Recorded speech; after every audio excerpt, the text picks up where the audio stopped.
हर्षवर्धन त्रिवेदी जी, राजस्थान से। राधे राधे महाराज। राधे राधे महाराज जी। महाराज जी, अपने इष्ट देव से अपने पितरों के मोक्ष के लिए क्या प्रार्थना करनी चाहिए और कैसी प्रार्थना करनी चाहिए? उसे पितरों के कल्याण के लिए इष्ट से प्रार्थना क्या, भगवान ने अनुष्ठान बताए हैं।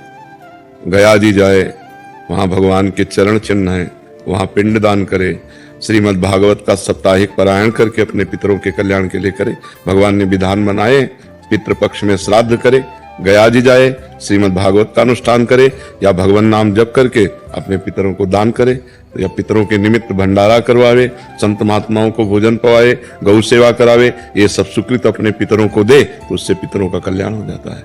ठीक है। कन्हैया लाल जी, राजस्थान से। राधे राधे। राधे राधे महाराज जी। महाराज जी, मुझे बार बार अपने पूर्व पाप कर्म को देखकर लगता है कि मुझ जैसे नीच को श्री जी क्यों स्वीकार करेंगे महाराज जी? हाँ, पूर्व पापों का ऐसा चिंतन करके हृदय में जलन करने से उस पाप का जो प्रभाव है वो नष्ट हो जाता है। ऐसा करना चाहिए। कृतम स्मर शास्त्र आज्ञा करता है कि अगर आप गलत किए हो उसका बार बार स्मरण करके जलन पैदा हो रही, मेरे से गलती क्यों हो गई, तो उस पाप का नाश होता है। और हम पतितों को ही पावन करने के लिए भगवान अवतार लेते हैं। तो ऐसा नहीं है कि हम पतितों को भगवान क्यों स्वीकार करेंगे। अस्पताल बने ही होते हैं बीमारों के लिए, नहीं बने होते। वो स्वस्थ पुरुषों के लिए नहीं होते हैं, बीमारों के लिए होते हैं। तो भगवान की शरणागति है ही है पतितों के लिए। भगवान का नाम पतित पावन दीन बंधु करुणा वरुणालय। तो अगर हम पतित है तो हमारा नाता है भगवान से, उनका नाम पतित पावन है। अगर हम दीन है तो हमारा नाता है भगवान से, उनका नाम दीन बंधु है। हम आर्त हैं, दुखी हैं, तो आर्त हरण भगवान है हमारे भगवान के संबंध हैं। इसलिए हमें ये उत्साह रखना चाहिए कि हम जैसे भी हैं भगवान के शरण में हैं और भगवान के लायक हैं, क्योंकि हम भगवान के अंश हैं। हम चाहे जितना पतित हो जाए लेकिन हम भगवान के लायक हैं।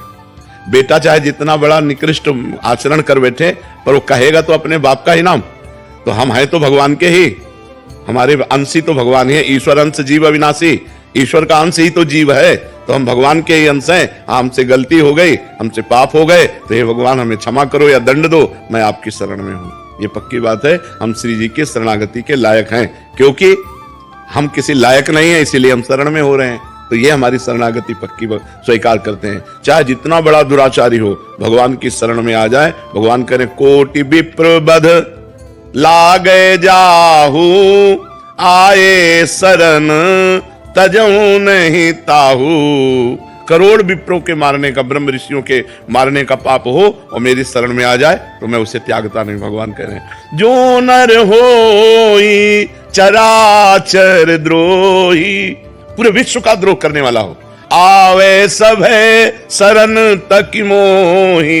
भयभीत होकर भगवान के शरण में आ गया कि हे भगवान, अब आपके सिवा हमारी कोई रक्षा नहीं कर सकता, तो भगवान उसे प्राणों के समान रखते हैं। जो सभी आवा शरणाई रखियो ताई प्राण की नाई। भगवान उसे बहुत प्यार करते हैं, इसीलिए भगवान है वो।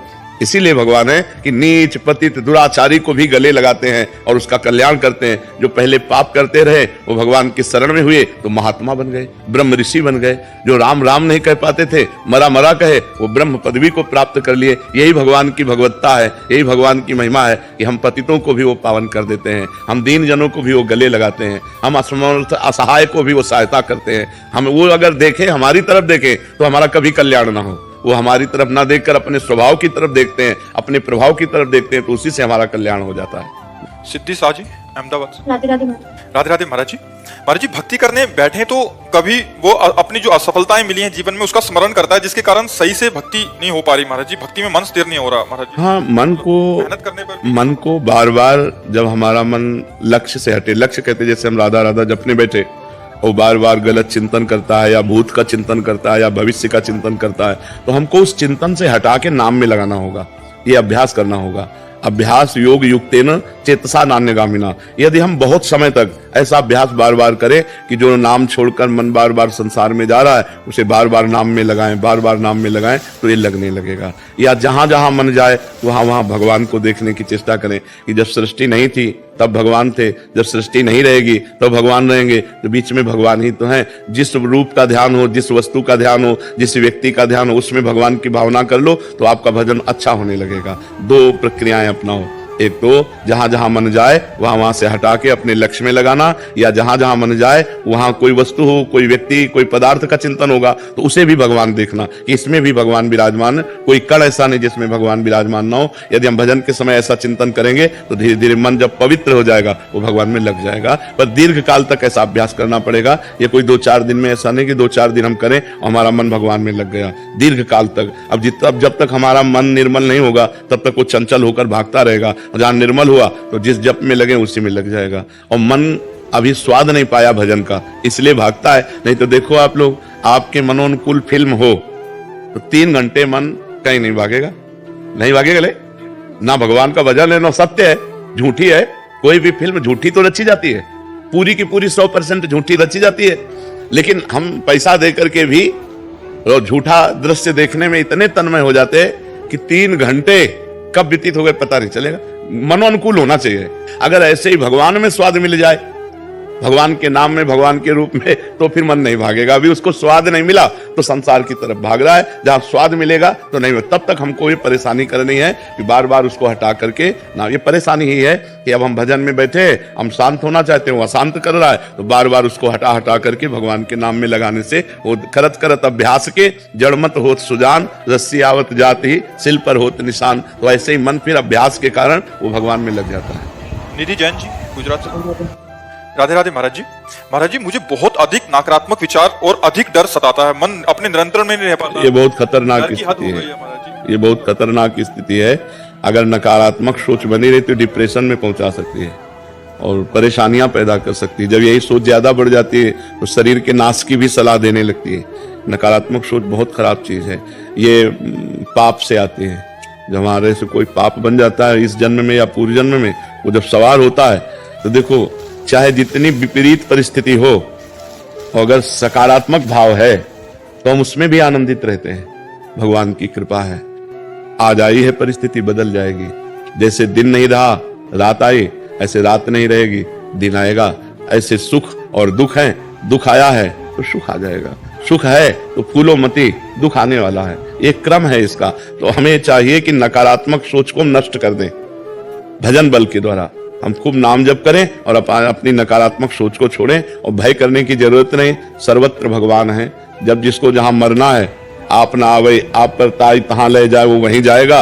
वैसी घटना घटेगी, वैसी परिस्थिति बन जाएगी। एक बार मरना है, 100 बार मरना नहीं। तो ना मरने का डर होना चाहिए, ना और कोई भय होना चाहिए। नाम जप करो और अच्छे आचरण करो और भगवान की कथाएं सुनो। भगवान और भक्तों के चरित्र सुनने से बहुत जल्दी हृदय पवित्र होता है। जी। आर्यन मौर्य जी। राधे राधे महाराज। राधे राधे महाराज जी। महाराज जी, मेरा सवाल है कि हम युवाओं को अपने कैरियर और व्यक्तित्व विकास दोनों का सामंजस्य कैसे बिठाना चाहिए? अपने विकास के प्रति आगे भी बढ़ना है। जब तक बच्चा अध्यात्म जीवन में नहीं होगा तब तक विनाश की ओर तो बढ़ सकते हो, विकास की ओर बढ़ना संभव नहीं। यहां जो कुछ देख रहे हो सब विनाशी है। आप बेईमानी करके रुपया कमा सकते हो, आप घूस दे करके किसी डॉक्टर बन सकते हो, कोई पद प्राप्त कर सकते हो, लेकिन वो सब विनाशी है। 4 दिन बाद जब तुम्हारे प्राण छूट जाएंगे तो शरीर ही छूट जाएगा, पद छूट जाएगा, बैंक बैलेंस छूट जाएगा। तो इसको विकास हम कहें या विनाश कहें? विचार करके देखिए। विकास तो तब है जब लोकांतर की भी गति हमारी अच्छी हो, हमें भगवान की प्राप्ति हो, या भगवान के द्वारा ऐसे उत्तम फिर हमारा जन्म हो, हम उत्तम कर्म करने वाले बने, हमारे अंदर सद्गुण हो, हम परोपकार करें, समाज को सुख पहुंचा सकें। इसके लिए अध्यात्म की आवश्यकता है। हम अगर अध्यात्म से नहीं जुड़े, शास्त्रों के अनुसार नहीं चले, तो देखो कितना गंदा माहौल है नवयुवकों में। नशा करना और ये गंदी बातें करना है कि नहीं बढ़ रहा है? कई लड़कियों से, कई लड़कों से ऐसे गंदे संबंध बनाना, ये सब क्या है? जो गर्लफ्रेंड बॉयफ्रेंड चल रहा है, ये सब क्या है? ये विनाश की तरफ है या विकास की तरफ है? आप विचार करके देखो। ब्रह्मचर्य का नाश करना, पवित्रता का नाश करना, मन को गंदे संस्कार देना, ये तो विनाश की तरफ जा रहे हो। इसके बाद फिर व्यसन करना, फिर इसके बाद व्यसन के लिए उद्दंडता करना, हिंसा करना, चोरी करना, अपने माता पिता को प्रताड़ित करना, ये सब विनाश की बातें हैं बच्चा।